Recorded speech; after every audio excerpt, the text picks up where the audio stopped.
Good evening and welcome to Cronkite NewsWatch. I'm Dominique Johnson. And I'm Gabriela Rodilas. Thanks for joining us. Today we present a special edition of Cronkite News on the changing landscape of religion here in Arizona. Currently, a majority of Arizonans are Catholic. However, some are choosing non-traditional paths toward religion. First, we'll take a look at some of these surprising trends, including a movement here in Arizona centered on a theme most of us learned in elementary school, the Golden Rule. The Arizona Interfaith Movement follows one rule. We've found the Golden Rule, treat others the way you want to be treated, is in the scripture and the teaching of every faith. So we're connecting on basic humanity. You know, when we look at commonalities, I mean, treating others like you'd like to be treated, I mean, that's common sense, right? And I think the day that common sense stops prevailing, you know, within our faith, I mean, we have a problem. The problem goes back to the 80s, when Governor Evan Mecham rescinded the Martin Luther King holiday. For years, there were battles to get it back, battles that divided communities. That's why in 1995, 8 different faith groups came together for a meeting about unity for all. That meeting formed the foundation of the Arizona Interfaith Movement. And today, a lot has changed. I think the landscape of religion in the Phoenix and Arizona area, much like nationwide, has changed quite a bit. And we now have 25 different faith groups: Hindus, Buddhists, Sikhs, Jains, Unification, Christians, Muslims, Jews, everybody. We sat down with members of the Interfaith Movement to find out what challenges the group faces. Then and now, we asked them a series of questions about faith. If Arizona is going to be a part of the world, and we are a part of the world, my gosh, go anywhere in the valley, and there are people there that have moved here from Japan or India or China or whatever it is, we've got to understand and respect. We strive really for something better than tolerance. If you think about the word tolerance, you know, I can hold my nose and sit down next to somebody that I really don't like and tolerate them. You know, that's not what we're looking for. We have all seen the pictures of war, of the Arab Spring, people fighting for a voice. With the Interfaith Movement, the challenge is learning about differences in order to help members realize how similar they are. Whether you agree with it or not, you have to listen. You have to hear what they have to say. I'm a Christian. Crying out loud, I'm a Baptist minister. I have learned so much about God, about life, about truth from all of these other faith groups. It makes you think, and it also makes you look at other faiths and realize other different perspectives, which I think life is all about. I don't have a need to convince them that they have to be like me. I think it's good to have the differences. As for the challenge for the future, it's very simple. If Muslim kids and Jewish kids and Christian kids and Buddhist kids could some way come together and understand that who they are and who the other person is, we could break down all kinds of the walls of hate. As different as their creeds or prayers may be, this group shares one thing: a belief in treating each other equally. A recent Pew Research study on religion shows that 61% of Catholics in America are white and 32% are Latino. Reporter Jessica Danielle Ramirez tells us about a surprising trend that has some Latinos turning to another religion.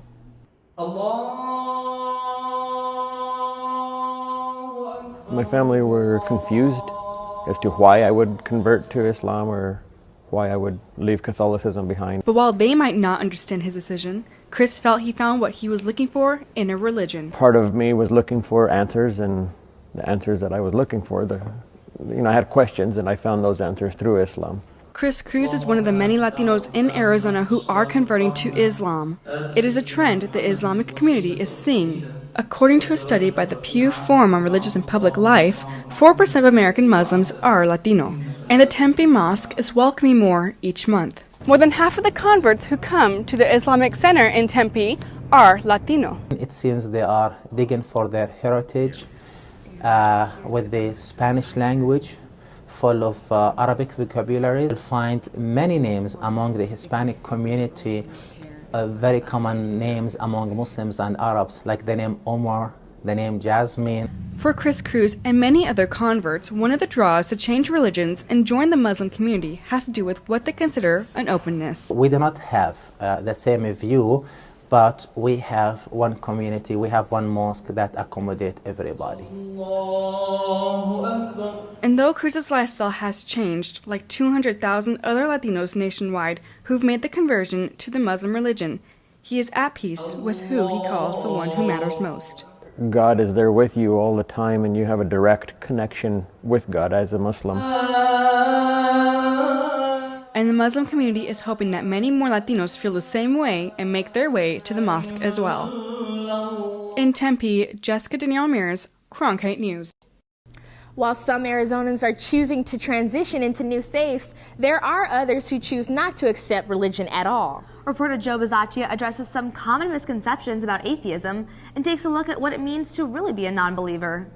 I was actually raised Roman Catholic. You keep their minds and you keep their money, then you control the people. Kids are just thinking more and are getting left alone, and so then they find their own answers. This is what atheists sound like. Now, surprisingly enough, about 14% of Americans now identify themselves as non-affiliated to any religion. But religious scholars believe these numbers are somewhat misleading. I think it's really important to distinguish between those who are non-religious and those who are atheists. Jack Slavinsky is an atheist. Although he came from a religious background, at a certain point, he started to question his own faith. I actually was supposed to be a priest. I was actually signed up to go to seminar school. It's people like Slavinsky that lead psychologists to study religion. How religious a person is actually biologically inherited, and a lot of people don't know that. This sound isn't ringing loud enough for many Americans. Even at private Christian schools like Grand Canyon University, atheism exists. And there's atheism here. But those people are being reached, and there's a statement being made because you have students who are committed to serving the Lord. Slavinsky believes that living without religion can actually be a burden. They seem to think you have to believe in God to be good, and I don't think you have to. The atheists we talk to claim religious people are afraid of them, and that's where many of the negative stigmas come from. When you don't have a religion, you have to, it's your own, you've got to be good because it's good. They're not immoral people, and they're not walking around with a life devoid of meaning. The statistics on the non-believers are confounding. About 6% of Americans are self-identified as atheist and agnostic, and that's according to a recent research study by Pew Research Center in 2012. It's about 13 million people nationwide. In Phoenix, Joe Bazzacchia, Cronkite News. Religion in American lives continues to develop and take on new roles. From behind the desk to behind bars, some are starting to question its function in public places. Next year, the U.S. Supreme Court is expected to rule on a case which could have a huge impact on local governments that pray before public meetings. Reporter Angelica Brown takes a deeper look into this divisive issue. Almighty Father, I ask that you provide wisdom to all on this dais. They're familiar words. I also ask that you provide safe harbor with a powerful meaning. But do these words belong in a public meeting? I have no problem with prayer before meetings. Maxine Hill comes to a majority of the Goodyear City Council meetings, and she thinks that prayer before a public meeting is okay. When one starts off giving a simple prayer, it kind of binds people together. But what about the legality of keeping religion out of government? Bill Stipp is a council member for the city of Goodyear, and he believes the council room is no place for prayer. There has to be a separation between church and state. He believes that involving the two can actually have an impact on laws being passed. We're not necessarily governing to the best of our ability. Attorney Dan Barr says the U.S. Supreme Court is expected to weigh in on this topic very soon. The Establishment Clause prohibits the federal government from establishing a state religion. The last time the U.S. Supreme Court talked about this was in a case of Marsh versus Chambers in 1983. Since then, the guidelines have been a bit fuzzy, but it all really comes down to what is said in prayer. The content of the prayer is pushing some specific religious view, then that has more of a problem of running afoul of the Establishment Clause. If the U.S. Supreme Court decides to get rid of prayer at public meetings, then praying at council meetings, even sessions at other government gatherings, will be stopped. But for Maxine Hill, she's hoping that it stays. It is something that's needed, and we should continue to do. In Goodyear, Angelica Brown, Cronkite News. It's no secret that people often use religion to get through hard times. And behind bars, it's no different. Phoenix resident Natividad Mendoza spent most of his life in prison until a certain book gave him a new lease on life. Reporter Robbie Baker learned how Mendoza's using the Bible to keep other people out of trouble. Natividad Mendoza didn't quite have a normal childhood. He just got this blank stare. He remembers watching his stepfather commit a murder. He's dead, he's dead, but standing. I said that puts a light in his face, and he's all bloody. You can't even recognize him from the blood all over his face. Like his father, Mendoza fell into a life of crime, but all that changed when he read the Bible. I picked it up, and I started reading in it, and I got to the book of Philippians, where it says, being confident of this very thing, that he who began this good work in you will perform it until the day of Jesus Christ. I ended up giving my life to Christ that day. Mendoza took that faith and turned it into From Gangs to Jobs, a program that helps people find direction in their lives by using biblical teachings. Dana Dunlap has only been in the program a week, but is already feeling the results. Today is Tuesday, and I believe there is a God. And I can say thank you to Natividad for that. I don't want to cry. And I'm getting a lot of help here, and I appreciate it. Multiple studies have shown the more inmates attend Bible studies, their recidivism rate lowers during a few-year period after their incarceration. Mendoza hopes his teachings have a similar effect. And everything that we do, we incorporate the Bible. When I make a point, I bring that point up from the Bible, and how that principle will help us to get into a better place. The goal of Mendoza's program is to create leaders who follow Christ to make a difference in their communities. His students are ready to do just that. I would love for him to help me get well, and then for me to help him help other people. In Phoenix, Robbie Baker, Cronkite News. Freedom of religion is granted by the First Amendment and isn't denied even if you're in jail. Reporter Cassie Clapp visited the Coconino County Jail, where they're building a sweat lodge for inmates to practice their Native American cultural healing process. The welds need to be exact because this isn't an average structure. It's a really beautiful opportunity for healing to happen. The healing will take place in a sweat lodge, a place important to Native Americans to provide balance. For me, a sweat lodge is a place to rebalance myself. And balance is something the inmates at Coconino County Jail in Flagstaff are searching for. It's important for the inmates to have a place to have a cultural and spiritual connection to their identity. Native Americans make up about 50% of the jail population here. They used to have a sweat lodge, but it was taken down because the smoke was going into the jail. The smoke from the fires were getting sucked into the different living areas, and we couldn't have that happen. The new one shouldn't have that problem. These rocks right here are heated up until they're red hot outside of the sweat lodge, and then they're brought in for the ceremony. The lodge itself will cater to all Native American tribes. What we want to do is be sensitive to all the tribes that are here. Long says religiously the sweat lodge is like going to church, with one big difference. But I think the difference between a sweat lodge and going to church is that it's really hot. Long grew up attending sweat lodges and says it's important to provide for the inmates, to help them find balance both in here and once they get out. In Flagstaff, Cassie Clapp, Cronkite News. As religion continues to evolve, people are finding it in unexpected places. It's becoming more common for people to take a less traditional route to find their spirituality. Cronkite News reporter Dylan Abrams visited Sedona, where people travel from all over the world in hopes of finding a higher being among the red rocks. From the moment the sun rises to the day's final glow, people like Kathy Kojal embrace spirituality in the Red Rocks. Sedona is deeply spiritual. I always call it my spiritual home. Kathy is just one of Sedona's seasoned travelers. They don't live here, but something always draws them back. When I'm here, I know God when I'm here.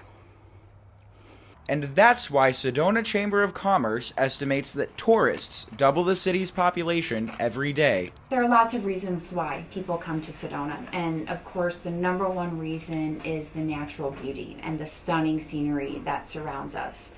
And I think when most people are here, they feel something really special. And they feel it in a variety of ways: hiking, biking, meditating. To really come up here and ask that fundamental question of who am I and why am I here?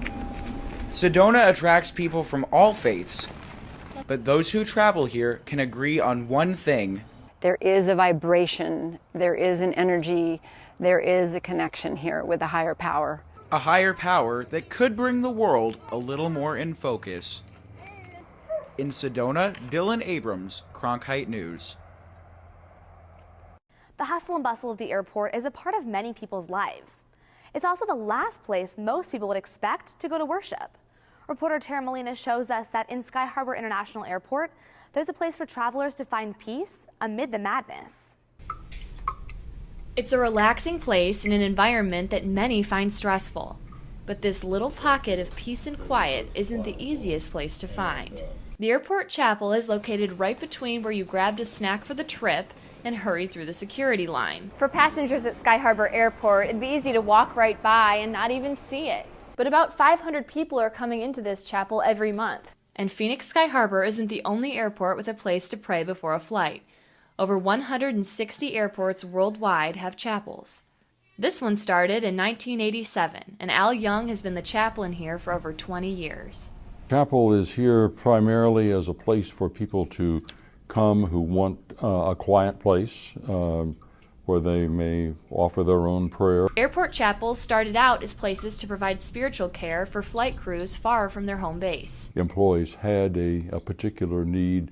They were in a very stressful job situation. The chapel is still popular among crews and airport employees. I go in the chapel every morning, and it's possible it should be every day. Not all of the work takes place inside the chapel. A group of volunteer chaplains of different religious backgrounds make the rounds of the terminals. I'm looking for travelers who may seem distressed. Doyle Burke has been volunteering for over 10 years, and he's been there for some really tough moments. There was a woman whose husband died in flight, and I spent about 4 hours with her until family could come to get her. In a place where the pace is about moving forward, there's a definite need for a spot to reflect. The airport chapel is located in Terminal 4 on Level 3.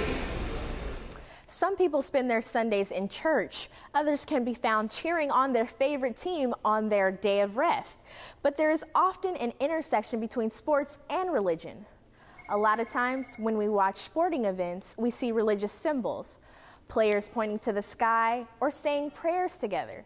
Religion and sports seem to go hand in hand. Reporter Nick Merrick spoke with two ASU football players who take their sport and their faith seriously. God's always above, man, and you got to stay up with him, you know what I'm saying? He's going to uplift you, and you got to uplift other people. Before even putting on the pads, players like Robert Nelson realized they already have one person on their team, someone he really needed during his first year in college. I always used to think about NFL, no school.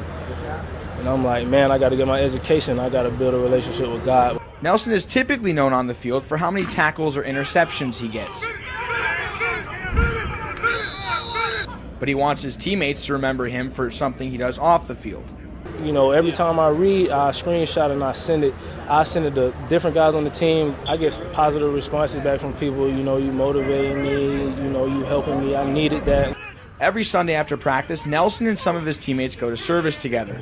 But one student-athlete took his commitment to the church a bit further. To the Dominican Republic, that is, for his Mormon mission, a 2-year commitment. Didn't know a lick of Spanish the first few months, so I had to learn my way around, and before I left, I was a boy, I came back a man.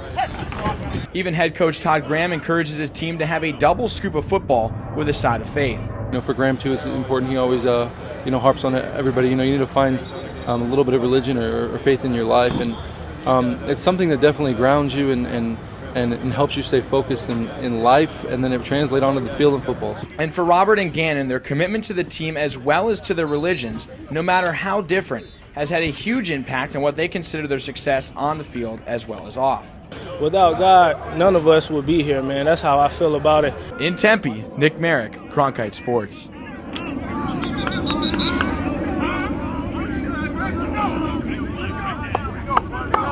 While some people are comfortable in their faith, others choose to turn away from religion for a variety of reasons. But new developments in religious culture could be bringing some people back to their faith. A recent study shows that a significant number of Jewish young adults are no longer steadfast in their faith. Some choose to practice culturally rather than religiously. Some choose not to practice at all. I talked with Jewish leaders across the valley to find out what they're doing to address this trend.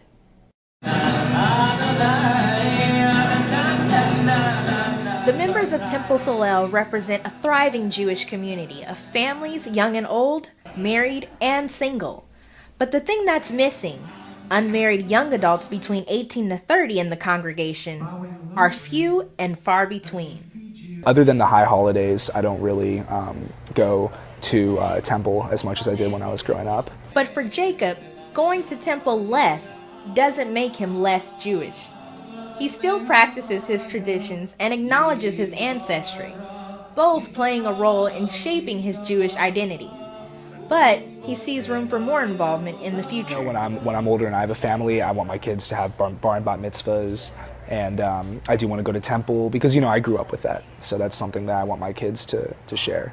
According to a recent Pew study, 68% of Jewish millennials identify themselves as Jews of religion, while 32% describe themselves as having no religion, yet identify as Jewish based on culture or ethnicity. As you can see by this graphic, that number identifying with the cultural side has grown over the generations, especially since the Holocaust. The markers of Jewish identity that may have been more firmly rooted in the Holocaust or more firmly rooted in the emerging state of Israel are changing. This change of identifying based on culture and not religious practice itself is something that's shifting, and something Rabbi Linder of Temple Solel says his community is addressing daily.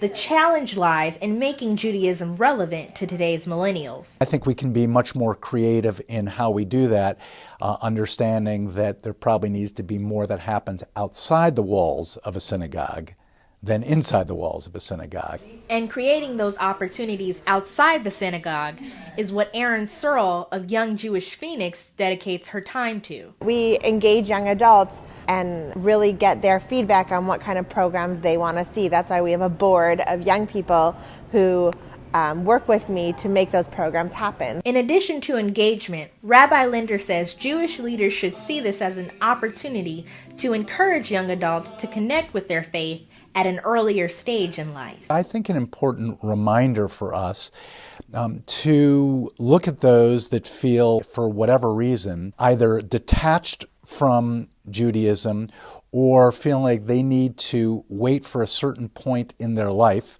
to be a part of the Jewish community, to think about how we can reach out to those young people. Those young people like Jacob who continue to grapple with the idea of wanting to practice, but just practicing the religion in a different way than his parents or grandparents did. Growing up, I definitely practiced the religion a lot more than I do now.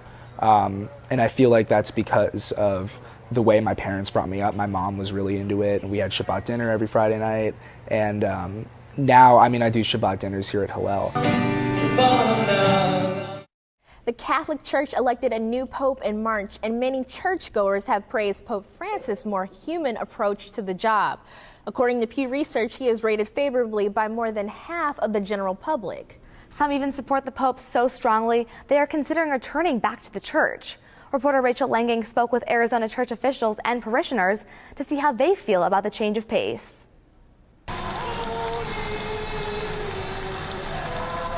They can touch him, they can hug him, he's taking children into his arms. These actions aren't typically what we'd think the Pope would do, but Pope Francis is different, and Catholics in the Valley are taking notice. I think Pope Francis has been a breath of fresh air that a lot of Catholics around the country and around the world have been waiting for. His predecessors tended to be way more aloof. Just because of the dignity of the office. A Pew Research survey found 79% of American Catholics had a favorable view of Pope Francis. And experts say the Pope has sparked new interest in Catholics here. Mass attendance is up. I think anecdotally we see that across the board. Ever since March, ever since the election of Pope Francis. Father Sullivan hasn't seen a huge increase at his church, but he's been hearing a lot of buzz from parishioners. So he has that sense of wanting to be with the people, and that is really breaking precedent. That sense of humanness has really impressed churchgoers like January, and she hopes it'll keep bringing more people back. It's become a common refrain, I think, among others to say, Pope Francis almost makes me want to come back to the church. And I think he will. I think he'll bring a lot of people back. In Phoenix, Rachel Langang, Cronkite News. Religion in Arizona continues to grow more and more diverse. We'll continue to watch the impact it has on our state as Arizonans respond to these changes. That's it for Cronkite NewsWatch tonight. Thanks for joining us. Good night.